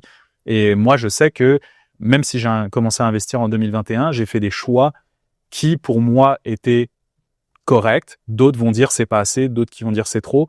Mais malheureusement, on se contraint à essayer de se dire c'est toujours la faute des autres, mais sans se remettre en question. Et moi, ça me dérange un petit peu. Après, quand on parlait de ça hier justement avec ma blonde, tout le monde me dit mais comment tu fais mettre de l'argent de côté, etc. Je comprends qu'en ce moment, je l'avoue, c'est vrai, en ce moment tout est cher. Bah oui, j'ai jamais eu la conversation en 2015, 2016, 2018 avec ma blonde d'aller à l'épicerie puis de dire oh my god, les légumes c'est cher. On parlait souvent du gaz, le prix de l'essence est cher. Mais c'est vrai que depuis la Covid, les prix ont explosé. Oh ouais, ça c'est vrai, on peut pas le nier que les gens en arrachent, que les fins de mois sont plus difficiles. Fine. Mais il y a quelques années, je veux dire, à moins que tu as 20 ans, 25 ans, puis que les 5 dernières années, c'était la merde, mais si tu as 35, 40 ans, tu as eu 10, 15 ans que tu peux investir. La 10, 15 ans était en 2010, 2015. La vie, elle est quand même bien. Je suis allé aux promenades samedi matin magasiner avec ma fille. Les magasins étaient pleins. La cour alimentaire des promenades était pleine. Donc, la cour alimentaire, on parle des magasins, pas les denrées. La bouffe, la cour alimentaire, où est-ce que les gens, les petits restos, là, c'était rempli. Ah, je pensais que tu parlais des organismes de denrées alimentaires pour les personnes démunies. Non, où est-ce que tu vas manger? Les food courts. Les food courts, c'était plein. Ah oui. Les magasins étaient pleins, blindés de monde. Donc, je me dis, mais je comprends que c'est plus difficile maintenant. Mais comme les gens se plaignaient le prix du gaz, ouais, mais quand tu étais à $1, tu faisais quoi? Est-ce que t'épargnais? Est-ce que t'investissais? Ouais, Donc, tu sais, effectivement. d'être cette victime-là, moi, ça me fatigue un petit peu. Puis, travaille sur différentes sources de revenus. Je le disais, mon contenu il est monétisé, ma chaîne YouTube depuis 2-3 jours, mon Facebook aussi. Là, je vais avoir pour le mois 200 et quelques dollars qui Moi, va c'est une rentrer. centaine de dollars là qui va rentrer avec YouTube. C'est comme t'atteins un check-up, c'est comme Ouais. tu coches nouvelle source de revenus. Ouf. Exactement. Et Bon, on parlait de dividendes tantôt, bah, qu'il a abordé les dividendes. Je vois mes trucs de piscine, qu'un jour je vais revendre le business de piscine. Ouais. Là, j'ai revendu le gym, j'ai fait plusieurs dizaines de milliers de dollars. Vendu Lib, j'ai fait beaucoup de dizaines de milliers de dollars. Mais donc t'imagines, c'est que T'aurais pu le dépenser directement en se disant j'ai gagné, je me dois à moi-même quelque chose, tu peux te payer. Mais il y a des gens qui vont se dire, par exemple, un retour REER ou je sais pas, une prime, machin, je vais me faire plaisir, je vais le dépenser. Mais est-ce qu'il n'y a pas un côté psychologique derrière ou un manque de quelque chose? Ça, c'est tellement quand tu parlais des food courts, etc. C'est que oui, moi aussi, je le vois que tout est cher en ce moment. Mais depuis 2021, je traque mon budget. Peut-être il y a des gens, ils vont me dire, il est fou celui-là, mais au centime près, au centime, je note tout parce que je me dis, tu sais, je me fais des stats et en même temps, c'est cool pour une vidéo YouTube Bien à la sûr. fin de l'année. Voici ce que j'ai dépensé, voici mes revenus, voici comment j'ai dépensé, dans quel style de dépense. Et je le vois, oui, au niveau de l'alimentation, ça augmente. Les restaurants, on essaye de faire attention parce que effectivement, tu vas dans n'importe quel fast-food ou tu veux te faire un petit resto à 3 avec un enfant, il y en a, c'est 5, 6 personnes des fois. Là, je me dis, nous, pas d'excuses, on a acheté un Thermomix. Pour moi, c'était un investissement de faire de la bouffe à la maison. J'ai un air fryer, j'ai une mijoteuse, j'ai pas d'excuses. J'ai une barista à la maison pour faire mon café. C'est très rare que je vais aller m'acheter un café au Starbucks parce que je vais pas dépenser 7 pièces pour ça. Mais il y a des gens qui vont dire, le 7 pièces, c'est rien. Si tu as déjà épargné, investi ton 20% de ton salaire, c'est suffisant. Mais moi, ça m'apporte pas plus de bonheur d'acheter ce genre de choses ou m'acheter des choses qui, pour moi, ne servent à rien. Il y a des gens qui vont s'acheter plein de vêtements, etc. Pour moi, je trouve que c'est ça. Je m'habille, j'achète des trucs chez Costco, des vêtements basiques. J'ai besoin d'un jean. Je me prends pas la tête. J'essaie de pas trop dépenser parce que Mais est-ce que tu sens que tu te prives? il y a des gens qui vont penser que je me prive parce que pourquoi tu fais pas ci, pas ça. Mais à côté de ça, j'investis pour plus tard, pour m'acheter cette liberté que j'aurais toujours aimé avoir. Ouais, mais peut-être que tu vas mourir demain. Je vais mourir demain, mais cet héritage-là, ça ira à ma femme et mon enfant. Donc pour moi, c'est tout ce que j'investis. Pour moi, je fais pas de sacrifice. Je fais de la musique, je fais ce que j'aime. Mon travail, je l'aime. Mon enfant, je l'aime. Ma femme, je l'aime. J'ai aucun problème avec ça. Et j'ai l'impression que c'est tout le côté marketing qu'on va te faire miroiter que tu as besoin du gros SUV parce que tu vas pouvoir passer les bancs de neige l'hiver, mais tu vas le passer combien de fois? Une fois, 2 fois dans l'hiver et ça va rester parqué chez toi. Et à côté de ça, moi, je prends plaisir à voir mon capital grandir parce que c'est un héritage sur... Quand t'as quelqu'un de vrai, hein? je me dis, là, on voit les petits résultats aujourd'hui, mais dans 15, 20 ans, ça peut changer une prochaine génération parce que on ne sait pas l'année prochaine. Quand Trump a annoncé les hypothèques sur 50 ans, hier, et des hypothèques sur 50 ans, tu te dis, là, c'est des intérêts que tu vas payer sur 50 ans, tu vas payer peut-être 2-3 fois la réelle valeur de ta maison et c'est des futures générations. Ouais, au Japon, je crois que c'est 100 ans, un truc comme ça. Mais en Suisse aussi, je pense que c'est sur 2 générations. C'est ça. Et là, tu te dis, on se pose la question, est-ce que c'est réellement la bonne chose finalement de devenir propriétaire avec est-ce que c'est pas mieux de l'investir? C'est toujours le fameux débat. Mais aujourd'hui, je me sens privé. Non, parce que grâce à la musique, j'ai des belles opportunités de vacances. Par exemple, je peux partir gratuitement au Club Med, en famille, pour faire de la musique 1 heure par soir. Tout est payé, sauf le billet d'avion. Donc, c'est des projets, je me dis, il y a beaucoup de gens qui peuvent pas faire ça. Non. Je fais de la musique avec ma belle famille. Donc, le père de ma blonde est batteur. Donc, on s'est fait un petit trio pour jouer dans les clubs med. C'est des moments inoubliables pour un enfant de se dire, par exemple, mon fils qui joue déjà du drum à 2 ans et demi, il a commencé le drum, et de voir sa famille jouer. Pour lui, c'est juste normal, mais il y a des enfants à côté qui vont se dire, il y a de la musique qui sort d'une enceinte, je comprends pas ce qui se passe. Donc, c'est des moments vraiment inoubliables où je me dis, je me prive d'une certaine manière, mais pour moi, c'est pas des choses dont j'ai besoin. Il y a des gens qui ont besoin d'objets ultra connecté pour telles affaires, bah moi j'en ai pas forcément besoin. Donc la différence, je l'investis comme ça, je sais que je vais pas me forcer à dépenser plus. Tantôt, tu as dit le mot anxiété, je pense Ouais. que c'est pour ça que tu... Ah oui, ouais, totalement. Je suis ouvert par rapport à ça. L'argent, ça a toujours été source d'anxiété de part de ma famille quand j'étais jeune, de voir que c'était difficile, de pas avoir ce qu'on voulait. Ils ont fait en sorte d'avoir ce qu'on voulait quand on était jeune. Mais par exemple, recevoir à l'époque la PlayStation 2, là, c'était waouh. Et j'étais hyper heureux, mais je savais au fond de ma tête qu'ils se sont sacrifiés pour que j'ai ça quand j'étais jeune. Ça me faisait culpabiliser. Donc aujourd'hui, avec tous les stress au niveau du travail, etc., je me dis, j'essaye de faire. McSween, il avait dit ça, je trouvais ça drôle. C'était l'écureuil délirant, je crois. Tu sais, c'est l'écureuil qui va mettre ses noisettes dans sa bouche et essayer de tout stocker pour en avoir plus. Moi, c'est mon point de vue, mais je me dis que j'irai beaucoup plus loin en faisant ça que la personne qui va me critiquer parce que je me prive, mais qui a pas de fonds d'urgence, qui a pas d'investissement et qui a 50, 60 ans, quand il va recevoir sa retraite, ça va être le premier à pleurer parce que là, l'État me paye pas assez. Oui, mais si t'as pas eu une job, malheureusement, qui payait beaucoup, t'attends pas à avoir beaucoup plus à ta retraite parce que faut que tu cotises plus, parce que tes soins de santé vont coûter plus cher.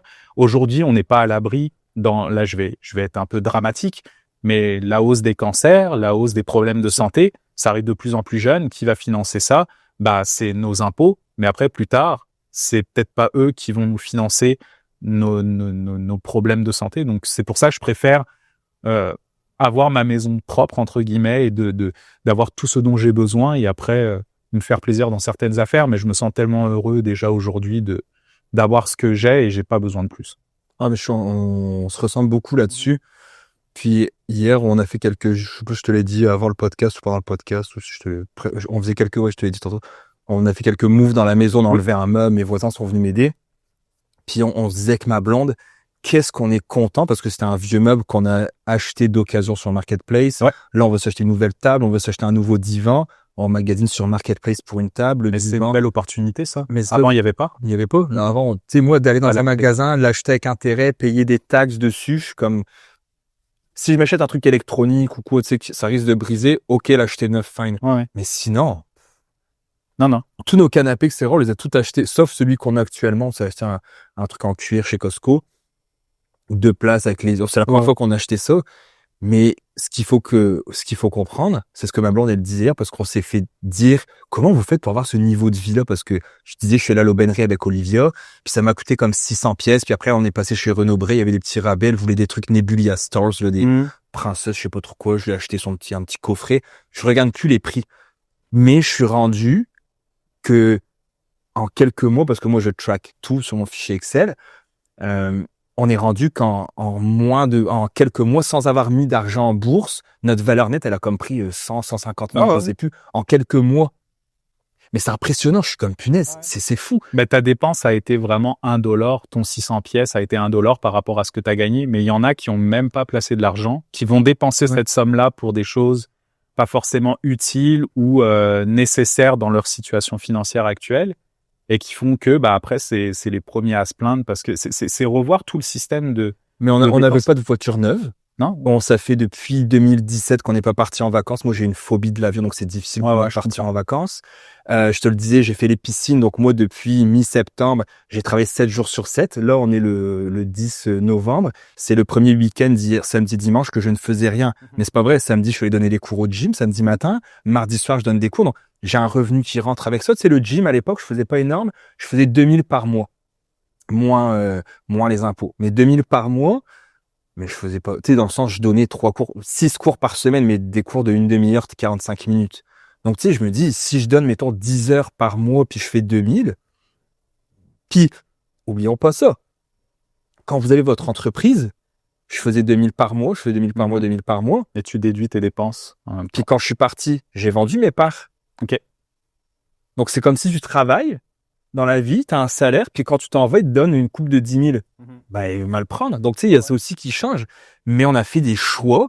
Donc, on vit bien maintenant. On mange ce qu'on veut, si on veut se commander, etc. Mais pas à outrance non plus. Non. Tu sais, on va pas s'acheter un divan à 10 000 pièces. C'est pas toi que j'ai besoin d'art ou... Non, on n'a pas de tableau, on n'a pas de décoration, on n'a pas ça. Puis, je t'ai dit dans notre épisode, je regardais pour m'acheter une nouvelle auto parce que j'ai une Kia 11 qui est finie de payer. Elle a 200 et quelques mille kilos. Puis je suis comme, bon, faudrait peut-être la changer. Puis là, je m'en vais chez BM pour regarder. Puis là, que j'adore, Mehdi, c'est mon conseiller chez BM, une machine, l'un des meilleurs vendeurs justement, peut-être même le meilleur chez BM.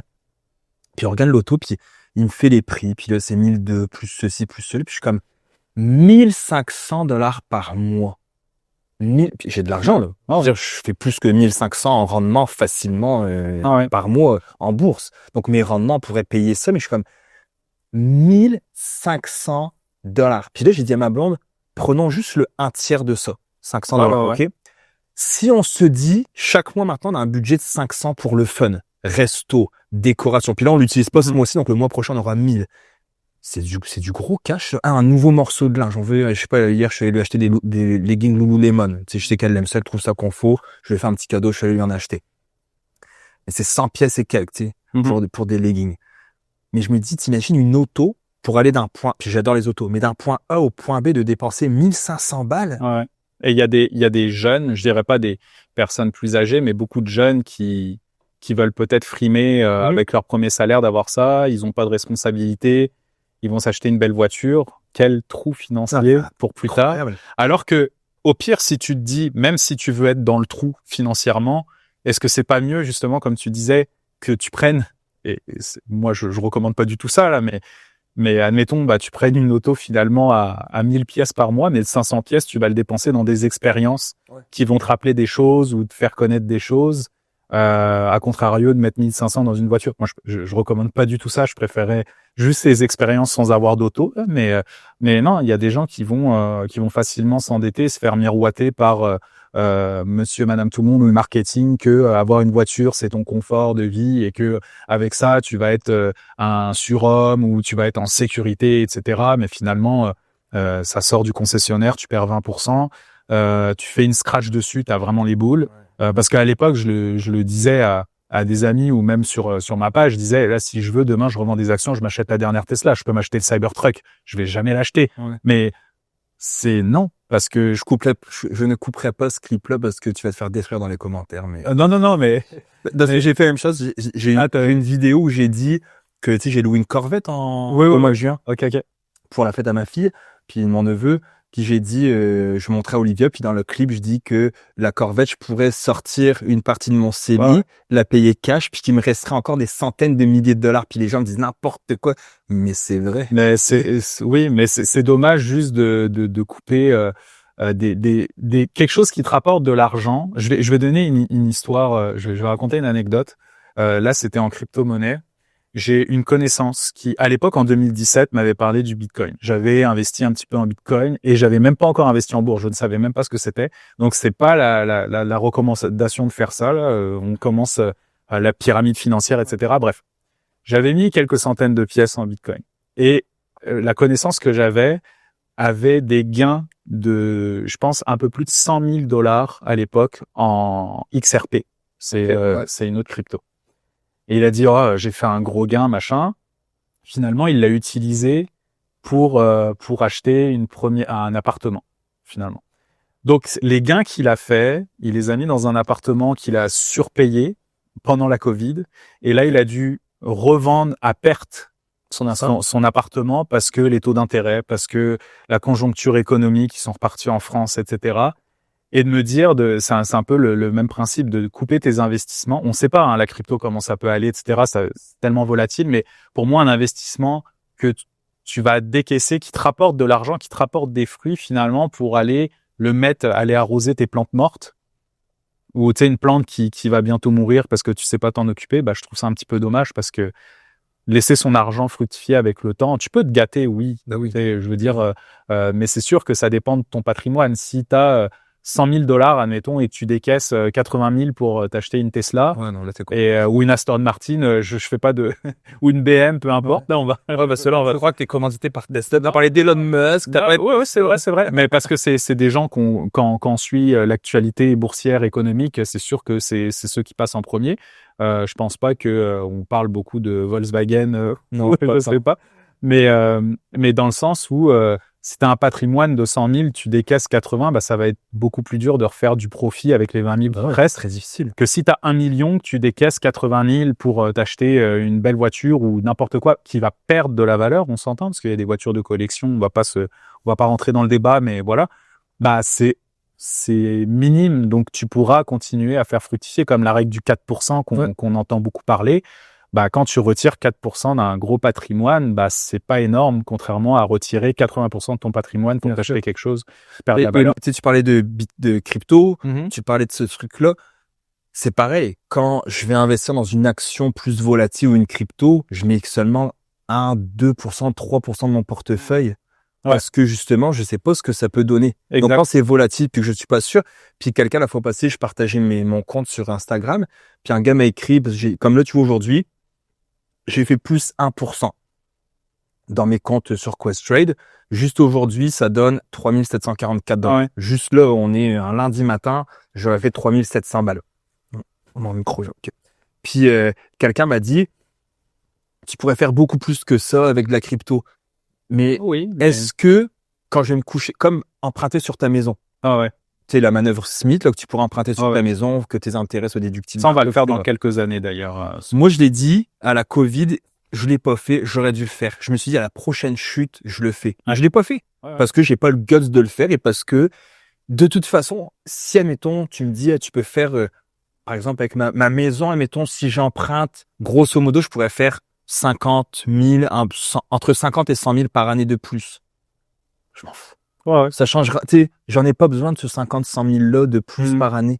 Donc, je préfère dormir correctement. Ouais. L'argent, c'est synonyme de liberté, pas de me remettre une anxiété supplémentaire. On parlait tantôt de piscine-éclat. Parfait, je fais de l'argent. Là, je peux en faire plus. Donc, au lieu de faire 80 000 dans mon année avec piscine-éclat, je peux aller faire 200. Mais là, ça me prend 2 nouveaux employés, un truck de business, tout l'équipement en double ou en triple, un magasin ou pignon sur rue ou autre, un inventaire. Moi, j'ai eu des boutiques d'arts martiaux.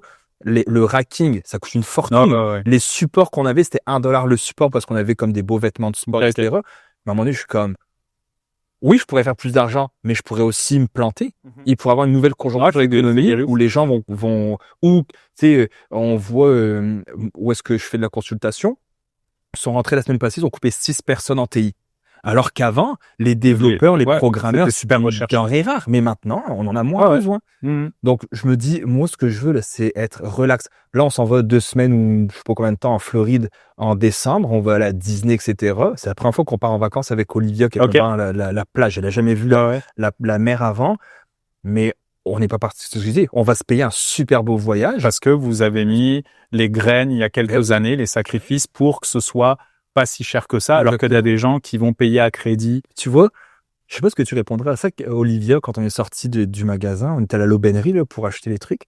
Puis en sortant, elle m'a dit, papa, pourquoi, non, on rentrait dans les promenades, on avait fini l'aubainerie, on rentrait dans les promenades. Elle m'a dit, papa, pourquoi on est riche? Là, j'étais comme, je lui ai répondu, parce que papa, il a travaillé fort, puis j'ai travaillé aussi intelligemment. Mais pour moi, c'est intelligemment. Mais c'est ça, j'ai travaillé fort aussi dans le sens que j'ai travaillé beaucoup. Puis je lui ai dit, tu sais, pendant que mes amis jouaient à des jeux vidéo ou qui sortaient ailleurs, bah papa, il faisait du sport. Puis papa, il réfléchissait à comment je pourrais faire plus d'argent. Et c'est vrai, à l'époque, je travaillais dans les boutiques chez Mex. Puis j'avais un calepin. Puis parce qu'il y avait personne la journée, je travaillais dans l'homme. J'étais comme gérant de la partie homme du lundi au vendredi, pas un chat. Donc, je réfléchissais sur un carnet de notes, comment je pourrais faire ça, mon club de karaté, puis des idées. Je ne pensais qu'à ça. J'étais obsédé de bâtir quelque chose. Puis je suis content de l'avoir fait, maintenant. Ouais, avec le recul, je suis content. La musique, c'est pareil. Quand j'étais jeune, c'est ça. Je passais vraiment mon temps à faire de la musique, faire de la guitare, faire mes covers, etc. Et je savais que mes amis de l'époque, quand j'étais au lycée, ils sont vraiment un peu éloignés de moi parce que je ne parlais que de ça, que de musique. Je faisais que ça, des concerts, etc. pour essayer de gagner un peu d'argent, etc. Et aujourd'hui, bah, tu sais, je me dis, ce petit contrat-là, tu sais, des fois, j'ai peut-être 60 contrats dans l'année ou 80 peut-être dans l'année. Pas mal. Ouais, l'été, c'est 2-3 fois semaine. Mais j'ai des places où je joue. C'est très familial. Dans une ferme, par exemple, à Laval. On y va en famille. Je joue de midi à 16h. Ils me donnent mon chèque, super bien payé. Je me dis, cet argent-là, bah, je le place tout de suite. J'en ai pas besoin parce que déjà, mon salaire d'employé couvre très très bien mes dépenses. Donc c'est que du plus. Donc c'est pour moi, c'est comme un sacrifice et les gens vont dire bah là tu sacrifies un petit peu mais tout ça c'est vraiment des choix au week-end. ouais, des soirées au week-end, mais finalement c'est des sacrifices et c'est des sacrifices mesurés. Encore une fois, quand on parlait d'investissement, c'est oui, tu sais, avec la diversification, le fait de bien dormir le soir, tu sais, je l'avais entendu sur plusieurs podcasts, mais tu sais, quand tu es à plus d'1 million, 2 millions de valeur nette, tu peux faire 1%, c'est correct, on s'en fiche. Bah oui. Mais il y a des gens qui ont pas beaucoup, qui se disent, je veux faire le coup de l'année. Ouais. Pour et ça m'est arrivé aussi, hein, quand j'ai commencé à investir, je me suis dit, je suis en retard, il faut que machin, nanana. J'ai fait des gros coups, j'ai fait des erreurs, j'ai écouté des gens qu'il fallait pas que j'écoute, des gens proches hein, dans le milieu économique, etc., pour des choses très simples, hein, en pensant que tout allait s'écrouler, mais depuis je sais pas combien de temps on dit ça et finalement c'est pas le cas. Avec les tarifs de Trump, je pense que j'avais perdu 80 000 dans mon portefeuille. Toi, tu continues d'investir? Ben je pouvais pas parce que c'était dans mon CRI. Dans mon fonds immobilisé, mais parce que j'avais des actions à risque, tu sais, de minage, c'est pas des recommandations, mais j'avais une action de minage de crypto-monnaie. Je me suis dit, si de A plus B, la crypto, pour moi, je trouve que c'est une valeur plus tard que ça pourrait fonctionner de part que c'est une quantité limitée, etc. La population l'adopte de plus en plus, les gouvernements, etc. Et quand Trump a annoncé ses tarifs, je pense que j'ai perdu 70% de la valeur, mais en 3 mois, ça a repris 300%. Donc c'est des grosses vagues, mais je me dis, oui, des fois, tu stresses un peu, mais je me dis, vu que tu as une horizon long terme, très très long terme, c'est comme, oui, tu sais, le génie qui va réussir, les gens vont dire, tu as de la chance, mais c'est comme Nvidia quand pendant des années, c'était à perte, ils ont failli fermer, etc. Et finalement, aujourd'hui... Amazon, pareil. C'est ça, c'est 5 trillions, je pense, de capitalisation boursière. Bah oui, avoir su en 90 ou 98, si j'avais investi 1000 pièces dedans, mais de toute façon, t'aurais revendu quand t'aurais fait 30%. Et après, c'est fini. Et c'est exactement ça. C'est pour ça, aussi dans les investissements, je trouve ça intéressant qu'il y ait eu l'émergence des FNB, etc. Parce que tu te dis, finalement, t'achètes une partie du marché en tant que tel et t'as pas besoin de te dire si je fais 30%, je revends parce que tu sais pas, mais il y en a d'autres qui vont compenser des pertes ou des gains, etc. Vu que c'est rebalancé, t'as pas... Ouais, c'est rebalancé et moi, c'est sûr que j'ai beaucoup je pense que j'ai... Quoi ressemble ton portefeuille? C'est très varié. Non, en fait, j'ai du minage de crypto-monnaie, j'ai un peu de Bitcoin, j'ai un peu de Hedera, de XRP, de l'Ethereum, mais pas une grosse somme. Là. Je pense que c'est une grosse somme, ça dépend des gens. Genre en pourcentage? Moi, je parle toujours en pourcentage. Pourcentage, je pourrais pas te dire. La valeur de mon portefeuille, c'est à peu près 200 000 que j'ai. J'ai à peu près 12 000 en crypto. Qui, tu sais, j'achète régulièrement, tu sais, parce qu'une fois que tes CELI REER sont pleins, et il y a des gens qui vont penser, moi mon REER est pas très gros parce que je suis arrivé en 2015. Même ton CELI, ta limite de cotisation. Ouais, je pense que c'est peut-être 70-80 000, quelque chose comme ça. Et non, attends, soit 60 peut-être, quelque chose comme ça. Et donc j'ai du S&P 500, j'ai du Nasdaq, j'ai de l'XEQT. Pas de recommandation. Encore une fois, après, j'ai des actions. Juste les dire S&P 500, vous savez, c'est les 500 plus grandes entreprises américaines. Le Nasdaq, il y en a 100 et ils enlèvent tout ce qui est financier, ils gardent seulement technologique 50% techno. Après, XEQT, fonds diversification mondiale. Il y a combien XEQT? 6 000 actions? 12 000, je pense. 12 000 actions. Ouais. Parce que VEQT, je sais qu'il y en a 13 000. XEQT, je pense que c'était plus petit. Mais bref, beaucoup d'actions américaines, canadiennes, internationales, émergentes. Donc, t'es pas mal. Ça et tu sais, j'ai du Microsoft, j'ai du Nvidia, quelques blue chips. Ouais, des blue chips et tu sais, j'ai aussi des boulets dans mon portefeuille. Je dirais pas l'accent, mais juste en face de mon travail, il y a une compagnie technologique canadienne que j'avais acheté avant que ça explose. Ça a explosé, je l'ai laissé ça a chuté et ça fait 4 ans que j'ai dans mon portefeuille. Il y a la technique qui disent coupe tes pertes à un moment donné. Je me disais mais tu sais, j'y crois quand même parce que tu sais c'est une belle compagnie. J'avais un ami qui travaillait dedans, etc. Et comme je voyais l'engouement, etc. Et finalement c'est toujours mon boulet que je garde. Et après, c'est ça, j'ai une autre action plus côté immobilière AI aux États-Unis Ok. qui avait été à un même stock pendant un moment où j'avais fait un peu d'argent dessus. Et finalement, le COO de Shopify a été recruté chez eux. Donc, l'action a augmenté. Mais là, vu qu'il y a la hype de la AI, on ne sait jamais.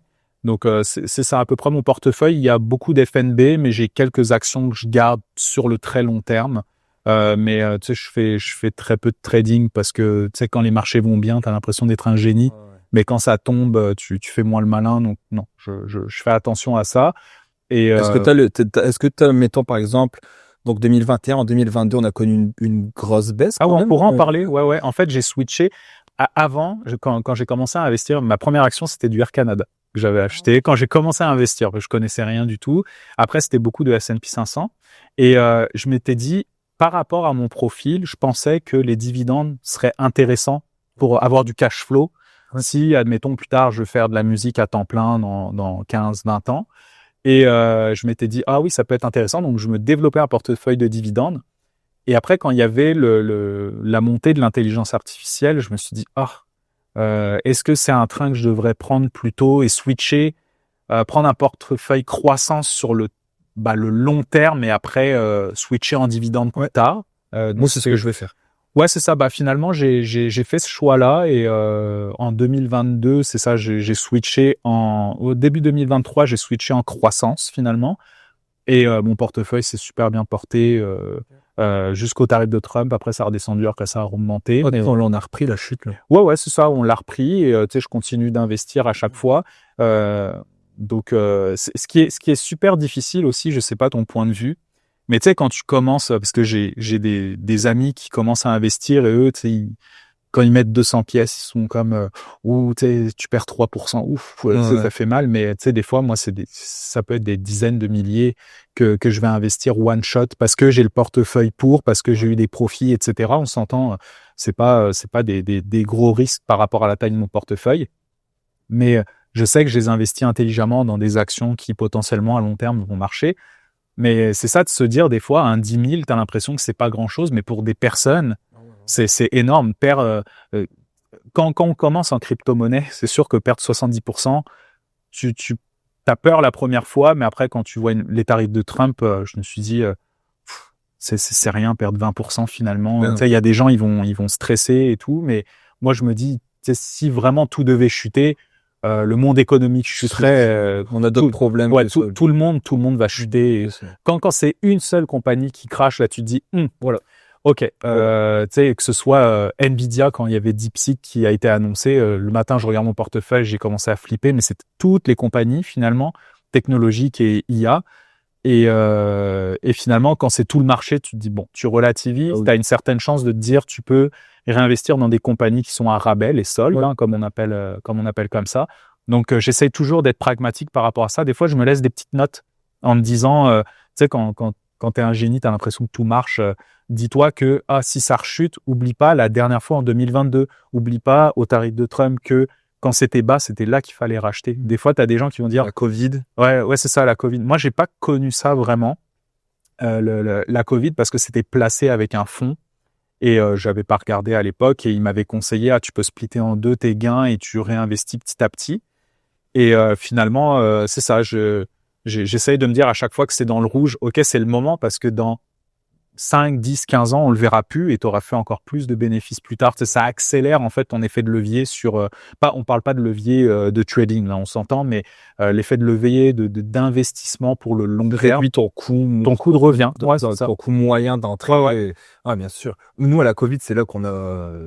Ah oui. J'aurais tellement... si j'avais connu les investissements plus tôt, j'aurais tellement aimé... être à ce moment-là pour investir. C'est sûr qu'il y avait des dégâts économiques, des dégâts de santé, etc. Mais quand on pense à son futur, ça, c'était vraiment une belle opportunité qu'on verra pas forcément. Et là, en janvier, on peut mettre 7000 dans le CELI. Ouais. Il y a un nouveau, donc à chaque année, ils augmentent la limite. Ils augmentent. On a eu un nouveau droit de cotisation. Ouais. Moi, je me sors 7000 directement de mon compte d'entreprise, puis je le place. Mais de toute façon, tu sais, je l'aurais mis où ce 7000-là? Tu sais, Ah bah, tu peux faire plein de choses. oui, et... oui, Ouais. Mais des mais- fois, c'est mieux de pas y penser et de le placer tout de Je suite. Comme ça, le tu place te poses pas parce la que question. je suis autant excité de le placer là que de faire, qu'est-ce que je pourrais m'acheter à 7000? Plein de trucs, une nouvelle télé, un nouveau système de son, je sais pas. Mais moi, je suis content de le placer dans mon CELI. Tu sais, quelqu'un m'a écrit sur mon truc, j'ai fait une vidéo pour dire, si tu veux investir au Canada, si t'aimerais investir au Canada, voici dans quoi qu'est-ce que tu pourrais acheter comme fonds. Ça s'appelle XIU, c'est les 60 000. Bref. Quelqu'un m'a commandé, moi, jamais j'investirais là-dedans. Les 2-3 prochaines années vont être très difficiles. Je sais pas. Déjà, t'en sais rien de une. Puis de deux, j'ai dit, de toute façon, je suis placé long terme. Parce que on a eu une période de 2000 à 2010 où la bourse a été très stagnante. Ouais. C'est arrivé.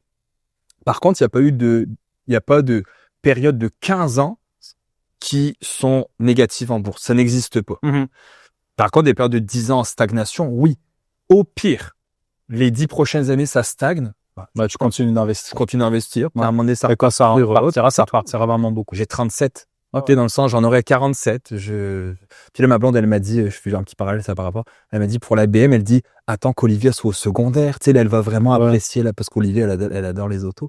Donc, je me dis, Gann, je place mon argent, puis à un moment donné, je m'achèterai ma Porsche. C'est ton profit que t'as fait pendant 15 ans. Tu pourras te payer sans que t'aies mis plus d'argent. Tu sais, là, dans mon compte, t'es-tu sur Questrade? Tu utilises Wealthsimple. Wealthsimple, juste en profit pour depuis Inception, donc j'ai commencé je sais pas pourquoi on le voit, ok, mon écran est trop gros, le 30 avril 2020 avec $1000. Donc pendant la remontée de la Covid là, parce que Mais en fait, c'est qu'avant moi j'étais dans des comptes non enregistrés. Ok. Donc là j'ai placé dans ces fonds-là $1000 pour ouvrir mon compte. Puis tu vois après quelques semaines après j'étais à 7000, c'est 13000, je mettais tout mon argent, j'avais placé ailleurs.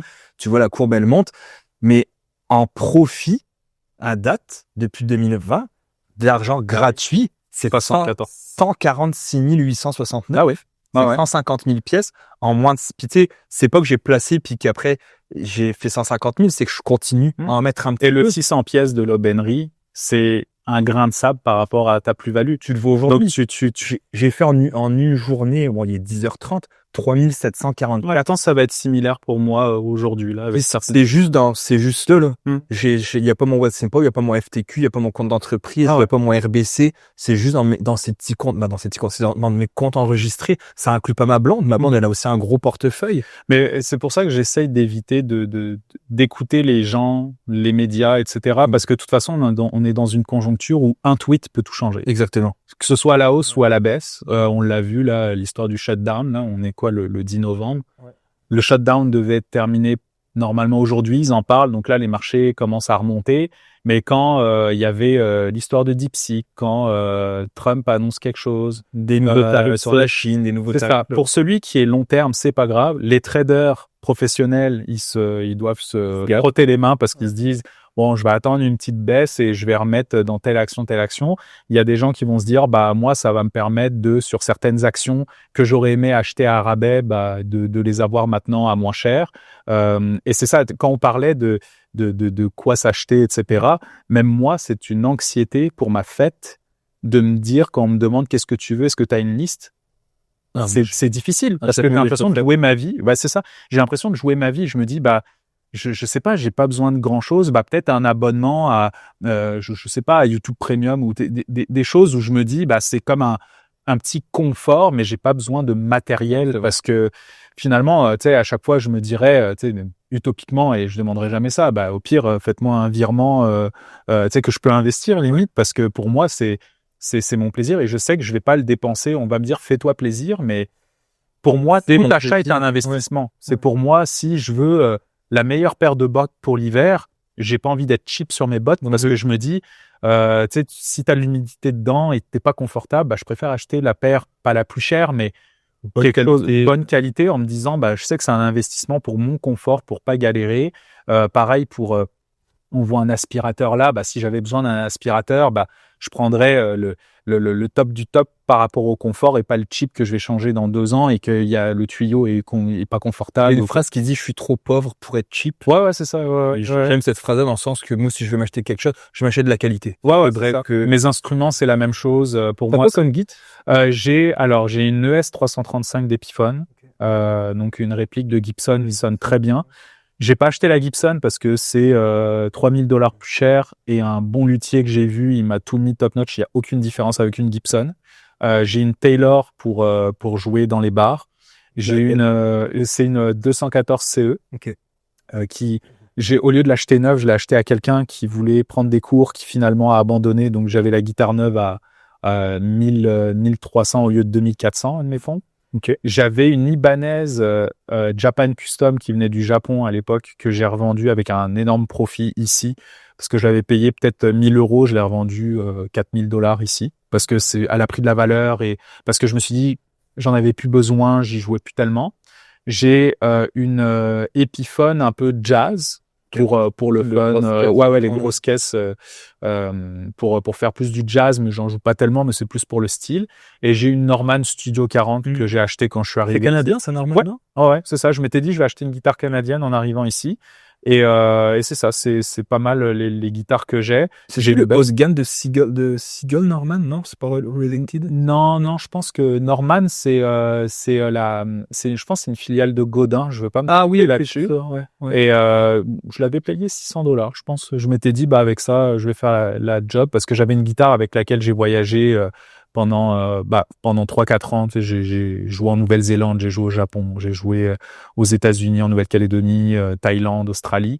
Donc elle avait pris quand même pas mal de coups la guitare, mais c'est comme ma guitare que je laisse en France où tu sais, ça me fait plaisir de jouer avec de temps en temps.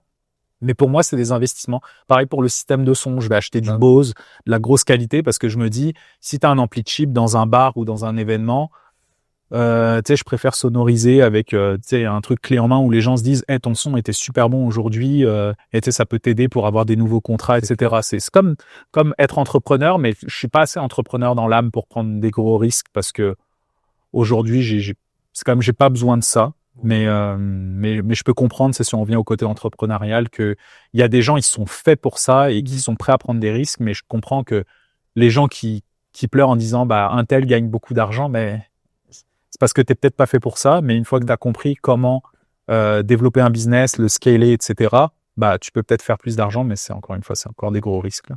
Ouais, puis c'est vraiment, ça revient à ce que je t'ai dit tout à l'heure. Moi, je veux pas plus. Je suis content de ce que j'ai. Ça me va très bien. Puis, s'il faut faire plus, faut que je travaille plus. Faut que je prenne plus de risques. Faut envoyer des gens. Ton fils, il y a 4 ans, ça a passé une vitesse de malade mentale. Ouais, tu l'as dit sur pas mal de reels. Donc, moi, je vois ma fille, je veux voir les premiers pas de ma fille, je veux qu'elle me connaisse.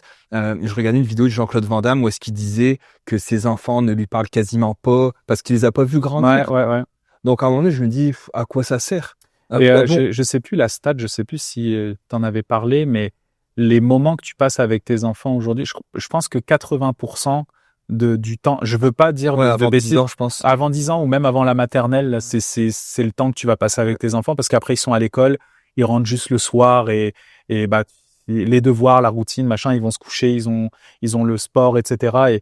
Et pareil, moi je suis pas très adepte pour mon enfant, mais après c'est mon choix personnel de lui faire énormément d'activités parce que lui il est brûlé, tu passes pas de temps avec, tu cours à droite à gauche pour faire des trucs parce qu'on a l'impression que le voisin gonflable, lui il amène ses enfants à tel truc. Le hockey, la gymnastique, le soccer, etc. Ouais, c'est ça, c'est quelque chose qui lui convient et passer le plus de temps avec sa famille, ça a pas de prix parce que plus tard, tu sais, même il me le dit à 4 ans, il me dit pourquoi quand je serai adulte, je ferai plus de câlins. Parce que nous on le dit, on le pense, mais lui avec ses yeux d'enfant il se rend pas compte, mais plus tard il sera moins avec nous, il voudra plus être avec nous parce qu'il aura ses amis, parce que peut-être on sera des croutons, tu sais, on a l'impression qu'on est jeune, mais pour eux on est des vieux. Quand j'étais en éducation, j'avais peut-être 3 ans de plus que certains élèves, mais ils pensaient que j'avais genre 40 ans quoi, parce qu'il y a un statut hiérarchique qui fait que t'es pas aussi jeune qu'eux et l'enfant il le vit pareil, là. Moi je le vois de profiter du temps avec ma femme et mes filles. Puis tu vois, Olivia elle a 7 ans, elle est allée jouer chez son amie dimanche après-midi. Donc dimanche je l'ai pas vue l'après-midi. Le matin elle avait la gymnastique. Puis par contre la veille on a profité. Moi je donne les cours de Ju, puis elle c'est une élève, donc je passe du temps avec elle à l'extérieur. Donc ça va. Après, on est allé aux promenades, on a joué ensemble, mais tu vois, Halloween, elle voulait plus le passer. Tu sais, elle était comme, moi, je veux aller avec Léonie puis Rosemary. Puis j'étais comme, ok. Quand des fois, on joue ensemble dehors. Puis elle entend le voisin Charlie, puis elle est comme, oh, je veux aller jouer avec Charlie. Je suis plus aussi hot. Elle avait 5 ans et moins. Exact. Le 5 ans, là, man, c'est de l'émancipation très jeune et c'est beau. Peut-être tu leur apprends à devenir, à vivre sans toi et c'est très beau, mais métaphoriquement c'est très triste aussi. Ça fait de la peine. Hein. Ouais. Quand tu la vois partir, puis quand tu la vois grandir, puis là elle croit plus à la fée des dents. Elle le sait maintenant, elle a compris que la fée des dents n'existait pas. Elle croit encore aux princesses et au Père Noël. Je pense pas que mon fils va regarder un podcast, mais ouais, mais il y croit pas. Mais c'est vrai, elle est bien là la fée des dents. Mais c'est des petits trucs comme ça, tu sais, ils disent quand ton enfant prononce un mot qu'il prononçait pas, comme elle le disait, au lieu de dire j'ai failli, elle disait j'ai pas lu. Après, elle a commencé à dire j'ai fallu, mais elle a jamais dit j'ai failli, elle l'a jamais dit correctement. Puis là, elle le dit bien maintenant. C'est comme c'est la dernière fois. Nous, c'est le mot batté. Au lieu de se battre, c'est ils sont battés. Ils sont battés. Ils sont battés. Oui, quand il dit des mots et que l'éloquence, etc. Là, t'as tout le côté innocent qui se perd. La nostalgie, comment t'as embarqué. Et tous ces moments-là que il y a des gens qui ont décidé, par exemple, d'être salariés 8 à 4 et avoir sa routine quotidienne, qui peuvent profiter de leur enfant. À contrario, d'avoir peut-être un salaire un peu moins élevé, et d'autres qui ont des jobs à responsabilité, des carrières, des cadres et plus, et des sportifs et des financiers, peu importe, tous les types de métiers qui rapportent beaucoup d'argent, au détriment de pas voir leur famille et avoir ce risque-là. Peut-être que les enfants, se disent, t'étais pas là, papa, maman, quand j'étais jeune, et pourtant toi tu te dis, tu voulais gagner plus d'argent pour leur bâtir une vie où ils aient pas de problème, mais eux peut-être qu'ils voulaient juste l'attention de toi. Et c'est toujours un balancement, la vie, et on pourra pas être parfait dans nos décisions, mais c'est toujours été au moins aligné avec ses valeurs, je dirais, que par rapport à ce qu'on veut dans la vie et ce qu'on veut léguer à ses enfants. Là. Sur ce, après 1h30, c'était bien. C'était vraiment le fun. Ouais. Merci si vous êtes resté jusqu'à la fin. Habituellement, oui, le watch time est bon sur les podcasts. Et puis, si vous voulez suivre Anthony, je vais mettre tous tes petits liens. Oui, le Odyssée Investisseur. J'ai ta page musique aussi. On les sert. Ouais, j'ai des concerts un peu partout au Québec, des soirées privées, tout ça. C'est sur Spotify aussi. Plus sur Spotify, justement. Ouais, parce que fallait payer pendant un moment pour uploader son album, et c'était par année. Et vu que je faisais 2-3 écoutes par an, parce que l'algorithme et parce qu'on tombe dans les méandres, c'est ça le côté difficile du musicien aujourd'hui avec les géants, c'est que y a tellement de monde que maintenant t'es plus forcément écouté. Donc j'ai toujours mes petits CD pour le petit souvenir, et même les enfants ils vont se dire, c'est comme on disait, c'est quoi ce truc, c'est quoi ce rond, à l'époque on écoutait des CD. Et non, je suis plus sur Spotify parce que pour le peu d'écoute que j'avais, on me disait ça va te faire de la pub, mais ça me fait pas plus de pub que ça. Donc on peut me retrouver sur YouTube avec mes covers et en spectacle un peu partout au Québec. Parfait. Merci Anthony d'être venu. Et à bientôt tout le monde pour un prochain épisode.